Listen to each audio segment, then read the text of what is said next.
Welcome. Welcome to the First Unitarian Universalist Congregation of Ann Arbor, a congregation that has been a liberal voice in promoting peace and justice in this community for over 150 years. I'm Reverend Theresa Rohlck, and I serve this congregation as the Congregational Chaplain and also as the Director of the Handbell Choir. I'm joined today by members of the worship team, Reverend Cassandra Hartley, Cristy Cardinal, Carter Smith, Allison Halerz, and also a lot of behind the scenes help from Rick Witten, Sandy Simon, Mike Halerz. We are on Zoom and we ask your patience today if there are any small glitches or pauses as we make transitions. I'm also joined by all of you, and it matters that you have made a choice this morning, or whenever it is that you're watching the service. You have made an intentional choice to be part of this community. So I offer a welcome to you, first-time visitor, possibly searching for a spiritual home. I welcome you, longtime congregant, who have found a home here, though you still may be searching. This is a community for you and everyone in between, wherever you are on your spiritual journey. And today I have the delightful job of welcoming a variety of creatures, those who creep and crawl, perch and pounce, slither or swim, bark, meow, chirp, quack, hiss, or cluck, as well as the soft, stuffed creatures who sit silently with us when we need comfort, including my own. This is Gustav. Welcome to each of you, beloved creatures, who have asked your human companions to accompany you today, to witness the animal blessings that will happen a bit later in the service. And finally, I am most pleased to offer a very special welcome and introduction this morning to one of the newest members of the worship team here, our interim director of music ministries, Carter Smith. Thank you, Reverend Theresa. Good morning, everyone. I'm Carter Smith, and it is a joy to be with you today. I want to echo Reverend Theresa's welcome to you this morning. In addition, I would like to say a personal thank you to everyone who has welcomed me in my first week here at UUAA. From the welcome back picnic last Saturday, to worship planning and staff meetings, to chance encounters in the hallway, I have felt a warm welcome from everyone here. It is clear that this is a community who values being radically welcoming, and I am happy to have experienced that firsthand. And now, whether you're new like me or have been here for many years, whether you are surrounded by animals, pets, friends, loved ones, or just yourself, wherever you are or whenever you're joining together with us, I invite you all to join in our Chalice Lighting words. We light this chalice for the light of truth. We light this chalice for the warmth of love. We light this chalice for the energy of action. We light this chalice for the harmony of peace. We are a community bound together not by a single creed or a single belief, but by our covenant with each other.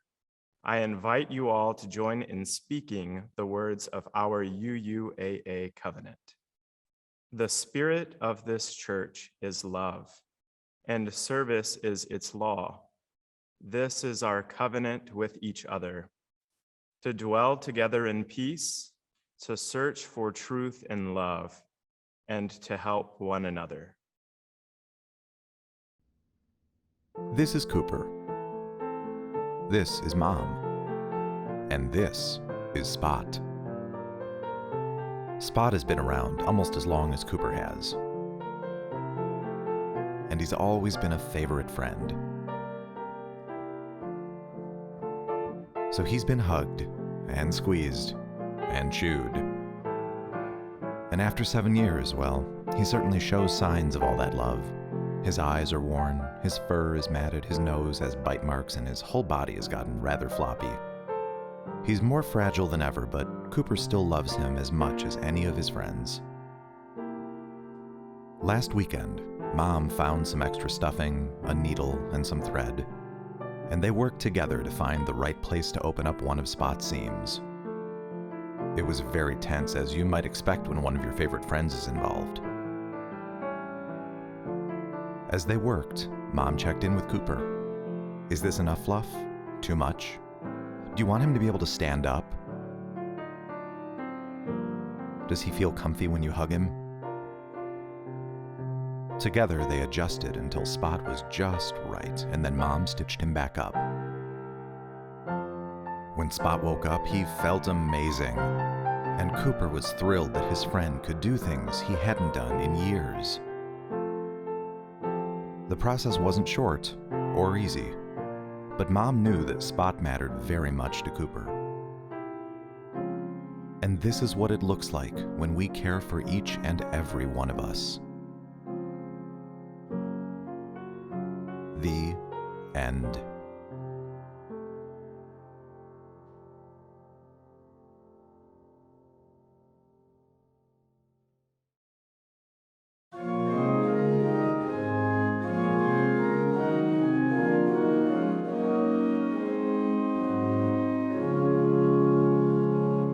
All creatures of the earth and sky, come kindred, lift your voices high.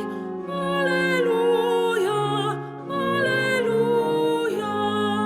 Bright burning sun with golden beam, soft shining moon with silver gleam. Alleluia, alleluia, alleluia, alleluia, alleluia.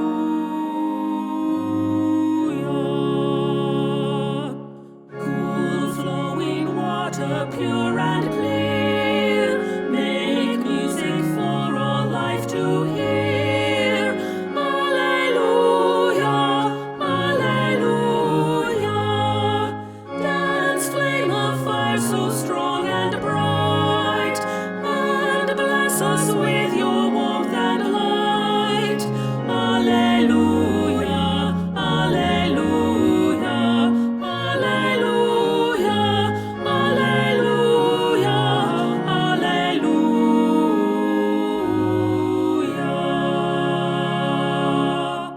Buck, buck, buck, buck, buck, buck, buck, caw.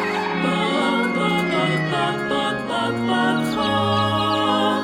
Cock-a-doodle-doo, cock-a-doodle-doo. Buck, buck, buck, buck, buck, buck, buck, caw. Buck, buck, buck, buck, buck, buck, buck, caw. Cock-a-doodle-doo, cock-a-doodle-doo, cock-a-doodle-doo, cock-a-doodle-doo,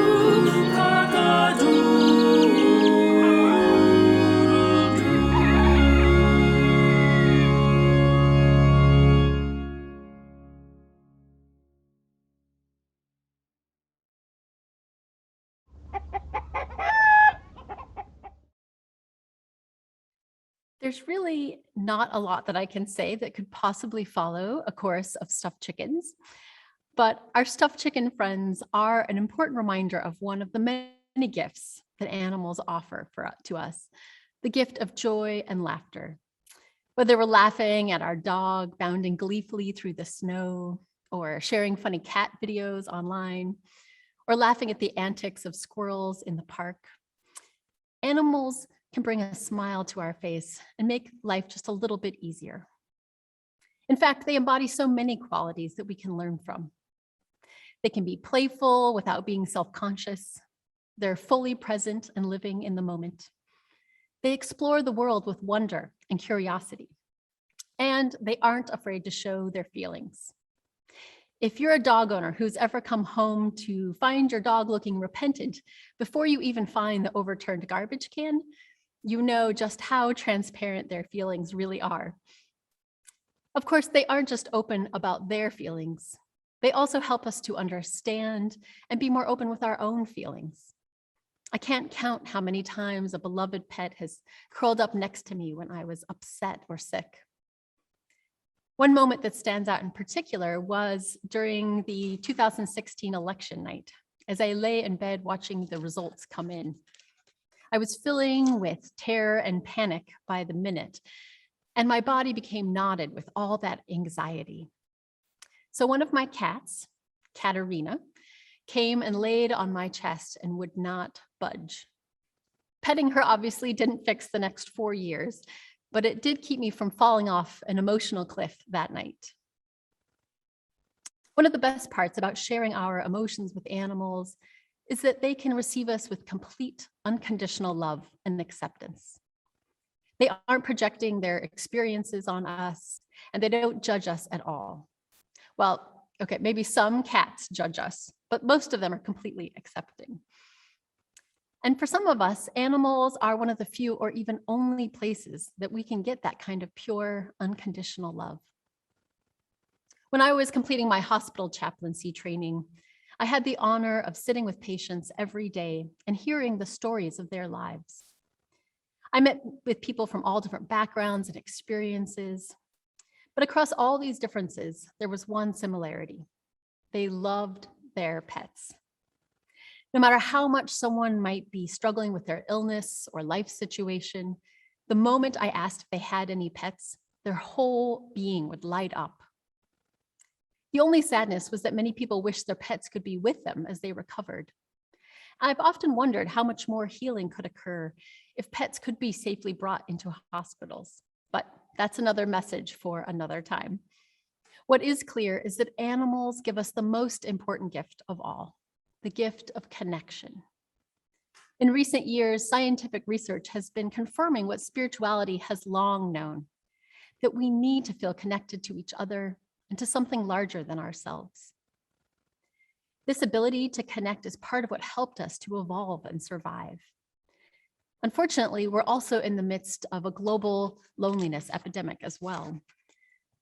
Experts have found that loneliness has not only emotional and spiritual consequences, but also health consequences. In fact, they discovered that chronic loneliness can be as dangerous to our health as smoking 15 cigarettes a day. Certainly, communities like ours are one way that people can come together to create meaning and both offer and receive support to combat loneliness. And animals are yet another way. This is especially true for people who have endured severe trauma. When other human beings have caused pain, animals offer a safe path back to healing. Even if we don't have pets in our homes, animals in nature remind us that we are connected to and part of a wondrous universe. As our seventh Unitarian Universalist principle puts it, the interdependent web of all existence, of which we are a part. Today, we take the time to honor the many gifts that animals offer us. And in return, we offer them both our gratitude and our blessings.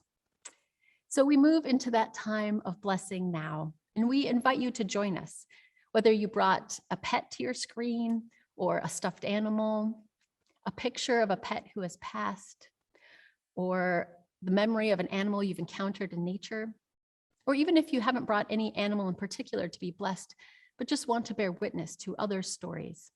We invite you to join us now in this sacred time. We're going to do this a little bit differently this year because, of course, we're in Zoom. But one of the joys is that we can actually have even more animals who might not otherwise be able to come to the building. So to do this, we are going to be breaking out into 3 breakout rooms, which will be randomly assigned. So when you get the invitation, please accept it and move into your breakout room. Reverend Theresa, Cristy, Cardinal, and I will be in each room, and we'll be there to offer a blessing to every animal. And then we'll come back together in this virtual space to end our time together. Let's move now into our rooms with patience for any technical hiccups that will possibly occur.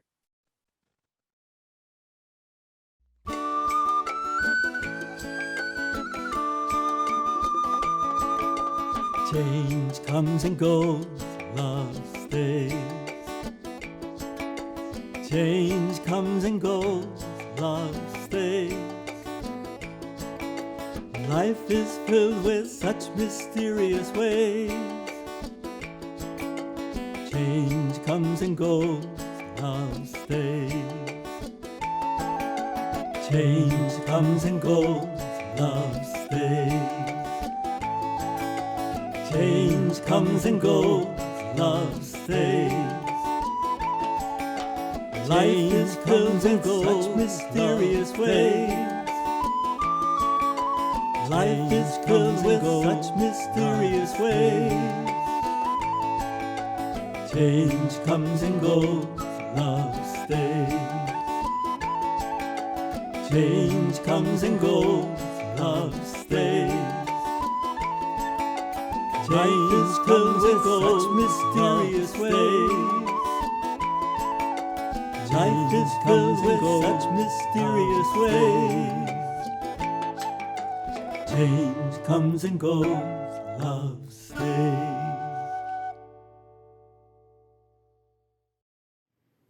My feathered, furry, scaled, and human friends. This morning I'd like to invite your generosity to a special collection. On August 14th, a 7.2 magnitude earthquake hit Haiti, about 80 miles west of Port-au-Prince. This caused a lot of destruction. And as of now, we know that about 1,400 people have died, thousands more have been injured, they're caught under rubble and collapsed buildings, and hospitals are being overwhelmed, already overtaxed hospitals. So the Unitarian Universalist Service Committee is working with long-term partners in the region to figure out the crisis and respond to the most urgent needs. And so to support the critical work they're doing, we're sharing our offering this week and matching all donations with funds from our Ministers' discretionary fund. If you want your donation matched and sent to support Haiti, you can visit UUAA.org/giving and then select the Minister's discretionary from the drop-down menu of funds. You can also mail a check and write Minister's discretionary fund in the memo line. Again, that's UUAA.org/giving. Thank you for your generosity as we lean into our mission through this vital work. I'd also like to invite our feathered, furry, and scaled friends to bring their human companions to social hour today. You can have some relaxed social time or have focused discussion about how you met your human family. New friends can ask for a breakout room where someone is available to answer questions about our congregation and Unitarian Universalism in general. You can get to social hour by asking your human companion to go to UUAA.org/social hour. Feathered, furry, scaled, and human friends, you are beloved. We all come from the same life force. And indeed, as we've seen today, all God's chickens have a place in the choir. My beloved animal companions, Eartha Kitty and Amelia Pond the murder cat, as well as I, are so grateful for your presence today. We send you blessings from our home to yours. Go in peace and cherish each other